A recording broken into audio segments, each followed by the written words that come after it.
welcome to the Healing Empath. I am the Healing Empath. And before we get into any topics, I just need you guys to hit that like and subscribe button.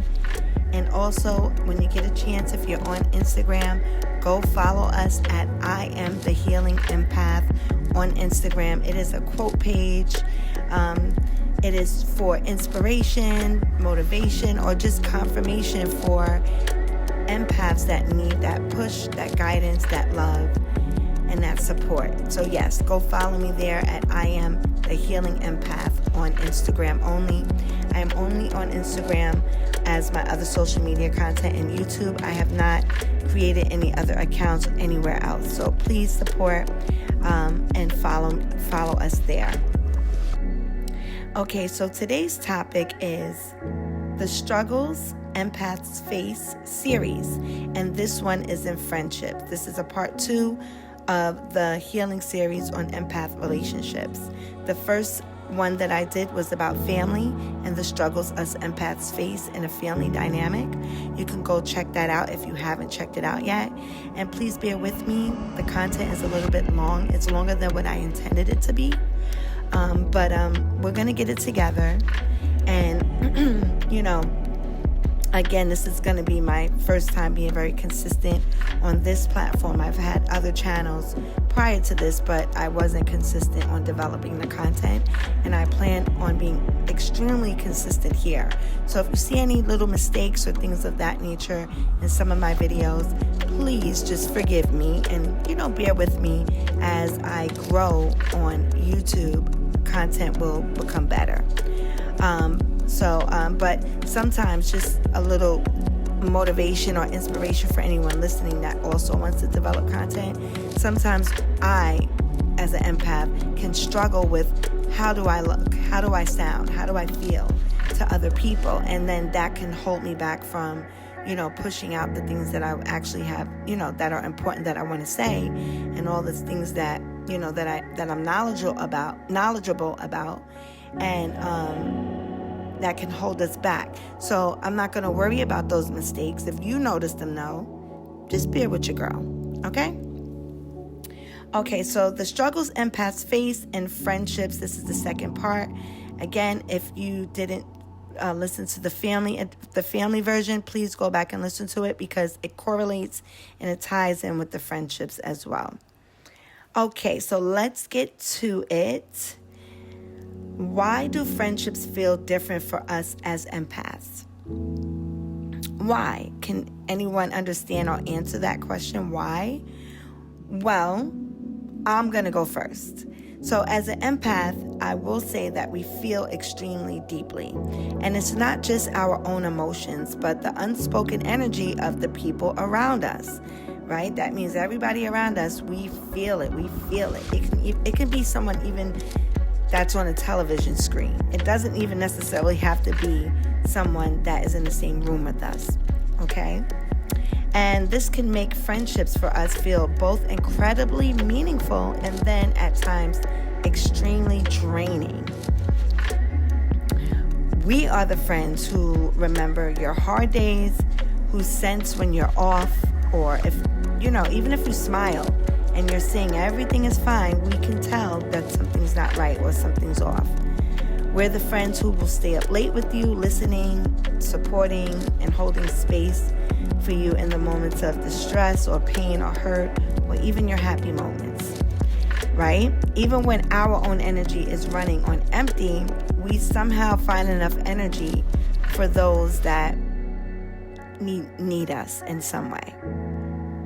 But with that being said, right, most people don't realize that we're doing all of that. They don't realize that we're holding space for them when we're feeling drained, or maybe we have our own issues going on. Because to them, it just looks like we're just being kind. But to us, it's extremely, we just feel extremely drained, or it's absorption. Like we hold in the trauma that you're feeling. So if a friend is going through something in her love life, in her relationship, even if I know I've given her advice a million times, I will stay on that phone with her. I will comfort her. I will support her, even though it hurts me that she's crying. I'm feeling the pain that she's feeling, right? I'm feeling everything. And that's one of the common struggles that we face as empaths in friendships. So let's talk about some of the struggles that often show up for empaths in friendships. So one of the examples is a one-sided relationship. So we tend to attract people who need us, right? But they may not be equipped to support us in return. And eventually we notice we're always the helper and never the helped. So if you go back into the family edition, you're going to start to understand why we end up in these one-sided relationships. And I don't want you to look at the person that is in the friendship with you. I want you to look at yourself. Look at yourself and tell yourself, try to answer this question internally. Why do empaths, and I'm not talking about a healthy empath here, I'm talking about an unhealthy empath. Why do we attract people who need us, but they're just not equipped to support us in return? Or why does it always feel like we're the helper and never the helped? Okay? So that's one example of the struggles that we face. Here's another example of overgiving and emotional burnout. So our instinct as an empath is to give, right? We give. And this is unhealthy empath, by the way. I'm going to keep saying it over and over because, I want you to understand that there is a difference between being an empath and an unhealthy empath. So our instinct is to give even when we have nothing left. We mistake love for self-sacrifice. So if I self-sacrifice, if I give you my last, and I know it's going to probably cost me my hunger, or if I give you my last knowing it might cost me my energy or my cortisol level, I'm going to do it because I look at it as I love you, I care about you, and I'll do anything for you to make you feel better. That's number 2. Number 3, avoiding conflict to keep the peace. So avoiding conflict to keep the peace. So we sense others, maybe their discomfort, or maybe they're just, they're just off, right? We sense it, no matter if it's an intensely energy or not. And in that aspect, we'll silence our own needs just to avoid making someone else feel uncomfortable. So even if it's you kept me up all night talking about your relationship, and then maybe a week later I haven't heard from you and I call in to check on you, and then you sound sort of maybe not too happy to hear from me because of the things you're experiencing, but I'm calling in to check on you, so maybe I won't even ask because I sense that, if I ask, maybe you'll get annoyed, but I just want to feel comfort that you feel better because I just was on the phone with you for 3 hours in the middle of the night and you called me and I got lost of sleep, and now I'm just making sure that you're good. But because, I sense that maybe you don't want to talk, or maybe that might annoy you, I might not even ask. And that's just something very minute and simple, but over time, those things can feel draining and become draining to us. Number 3, difficulty trusting and opening up. Ironically, right, we have a problem with trusting and opening up. While we offer just so much emotional space for others, we often struggle to trust that others will hold space for us in the same way.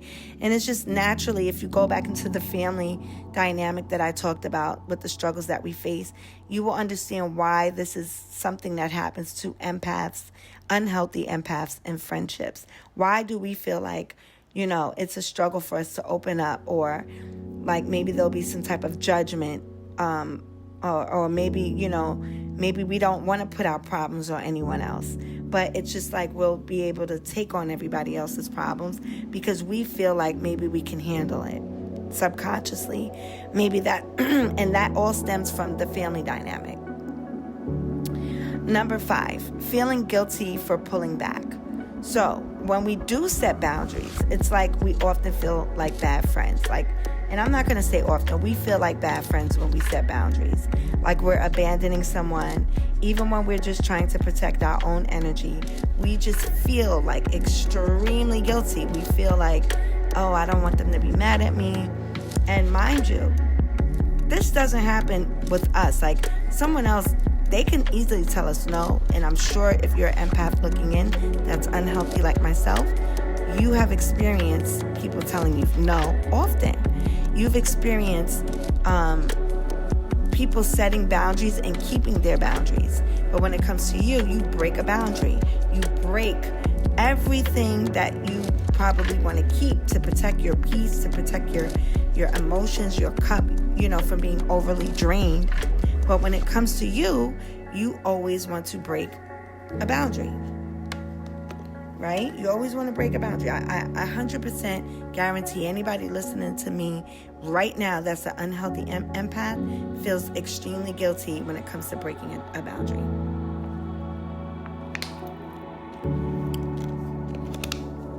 Feels extremely guilty. Because with part 3, we're going to talk about the deeper wounds. And at the core of many of these struggles, right? Because clearly it comes from somewhere. There is an old wound, and it's a belief that our worth is tied to what we can do for others. That being needed is the same as being loved. When we're needed and when somebody needs to talk to us, they love us, they care about us. And this is a conditional thinking, conditional way of, or adapting, and we've adapted to be this way. We weren't born like this. This came from something, right? That being needed is the same as being loved. But being needed is not the same as being seen. And being available all the time is not the same as being valued. So, yes, you're needed, but are you seen? You're available to answer that phone call at 1 a.m, even though you have to get up at 6 a.m. And you're going to talk to your friend for 2 hours and 3 hours because she's overwhelmed and stressed about whatever it is that she's going through or he's going through. And you're available now. But does that make you seen and valued from your friendships?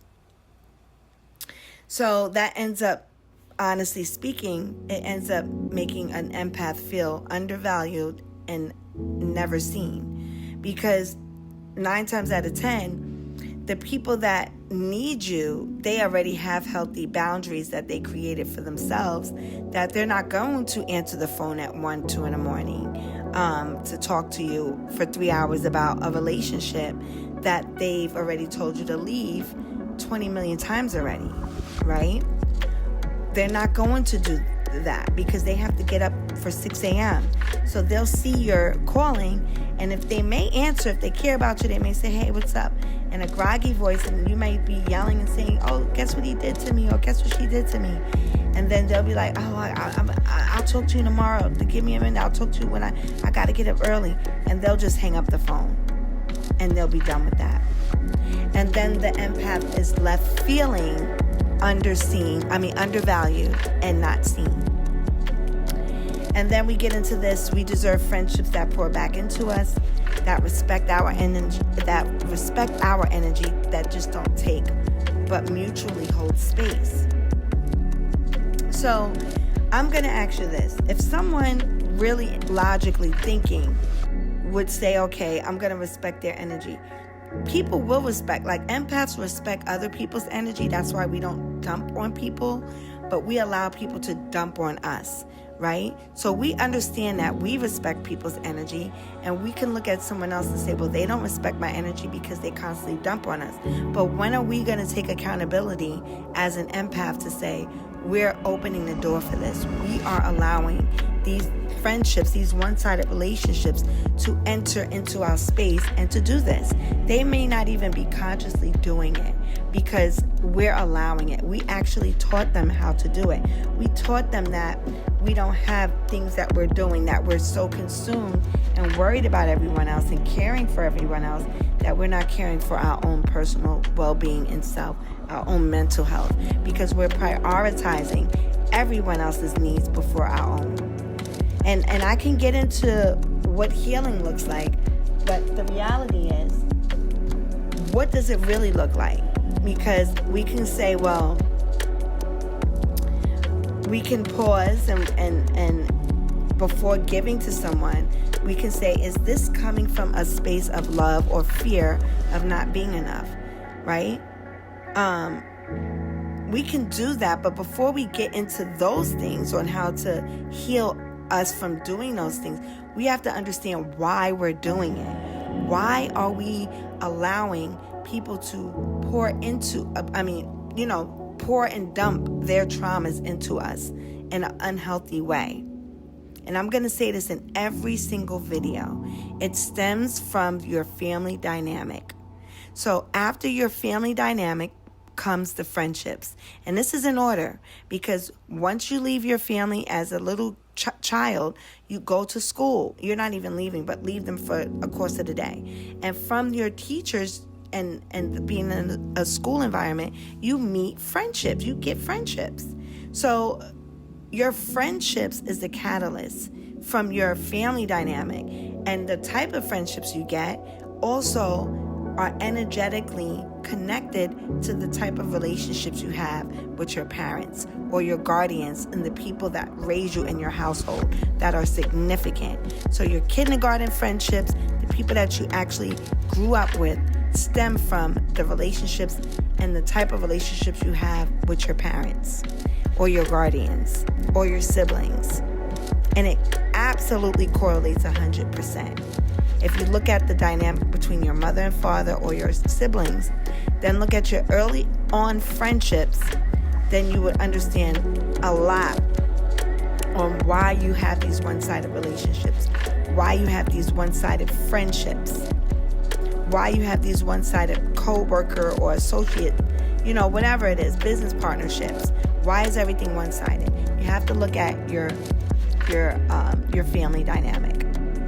You have to go back in and look at what exactly it is that you need to heal, so you are not jumping up and rushing up and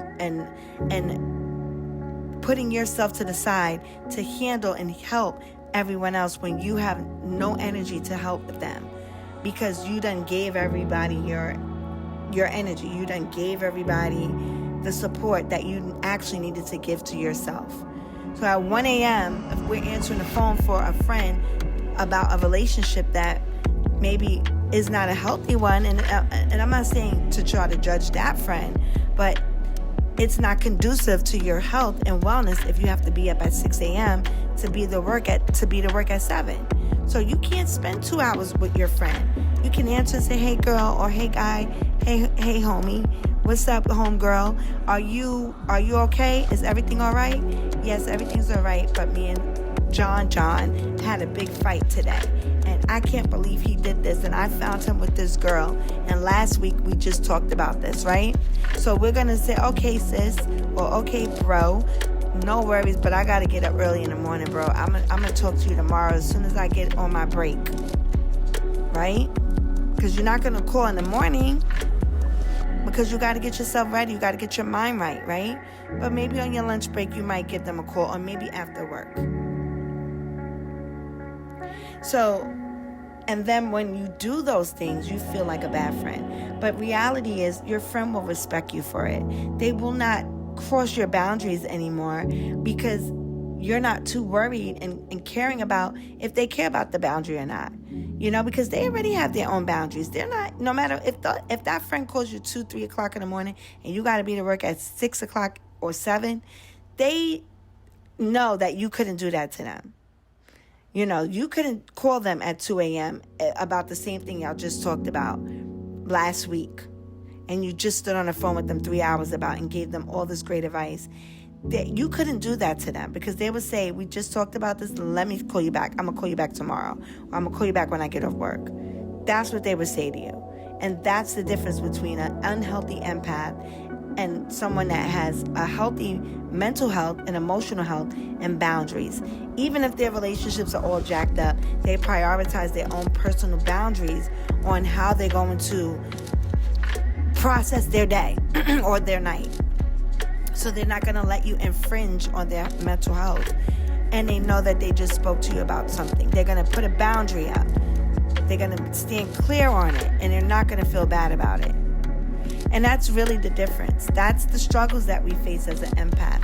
But I'm not going to make this video about, whoa, it's me. And this channel is not going to be, whoa, it's me, the healing empath or the unhealthy empath. This is a channel to heal. This is a channel to move forward, not to victimize ourselves. Not to sit there and say, wow, empaths, we're so sweet and kind and everybody treats us bad and all we have to do is heal. But no, we have to heal and understand that the other people we're healing from, we're not really healing from them. We're healing from the inner child, the little girl, the little boy that felt so compelled to be a people pleaser to our parents, to our guardians, to our siblings when we were small. Okay? So what does healing look like for an empath, right? Outside of looking into your inner child. So if you're going to start now, if you have these friendships or these family relationships that feel overwhelming, what does healing look like for you? What does it look like in a friendship? So we're going to say you're going to pause before you give and ask, is this coming from a place of love? Am I pushing out this energy of love to my friend? Or is it fear of not being liked or not being enough or not being a good friend? Like, okay, am I showing my friend that I'm genuinely giving her advice and I genuinely care about her? Or am I doing it because I feel like I don't want her to be mad at me? I don't want her to think I'm a bad friend, right? Or what about practicing boundaries without saying sorry? I was always saying yes and yes and yes, even when I didn't want to. I was being fake. I was being fake to my friend and myself because even though I didn't want to, I was afraid to say no. So I would sometimes not respond because I didn't really want to do it, but I didn't want to look like a bad friend. So you have to put up your boundaries without feeling sorry. That's what healing looks like for us. And also choosing friends who love you for who you are and not just what you have to offer. And that's what we tend to get in the relationships we get into in these friendships. It's absolutely conditional. Absolutely. Sometimes we go through so many things because we're unable to function. If you're an unhealthy empath, you might have not been able to function correctly in your career path or your education because you've been depleted since a small child and you've been in nothing but stressful relationships for many, many years. And empaths just can't function under high stress or high cortisol. They can't. It's just impossible. They only can function when they feel better. And I mean an unhealthy empath, not a regular one. So if you're an unhealthy empath, you tend to get in relationships that your friends may be high achievers or they may be capable of being a high achiever. And some of them are very judgmental. And that can also stem from your your parents and a relationship you have with your mother or father. If your parent was like this, your friendships some of your friends, not all of them, may be just very judgmental. And if you have not been on the class A list, they may sound judgy towards you at times. Because even though you're always there for your friends, empaths, an unhealthy one, tend to get into a lot of drama, a lot of things that go wrong in their relationships, and they also have these stories that are interesting to other people because it's gossipy. But, your friends end up looking at you like a sad puppy dog. Like you're, not really beneath them, but sort of. Like you just seem like you're so smart, but you just can't get it together. Or even though you listen to them and they probably have more drama than you, they tend to look at you and they tend to look at you beneath them or maybe you don't have enough, maybe you don't have enough, or maybe you have, what you have is the empathy part, so that's the part that's enough for them, but everything else in your life maybe going to crap because you're a depleted, unhealthy empath and you're not functioning the way you should be functioning. And another part of what healing looks like is releasing guilt when you choose yourself. So releasing the guilt to feel like, I'm going to look like a bad friend, or they're going to talk bad about me, or I just want my friends to like me and love me. So, I don't want to feel like I don't want to go with them and do this today, so I'm just going to do it, or I want to go do this specific thing, or I'm going to take this direction in my life, and maybe somebody doesn't agree with it, but you feel guilty. But, this is where we have to start the healing process, to really not give a what about what anybody thinks of you. Because their life is always going to be based off of what they want. They don't care about what you think as the empath. They don't care if you think they shouldn't do this. This is why they constantly call you, because they don't care. They keep doing the same thing over and over. They keep doing the same thing over and over. They keep calling you. They keep draining you. They keep having expectations for you. They keep expecting you to say yes all the time.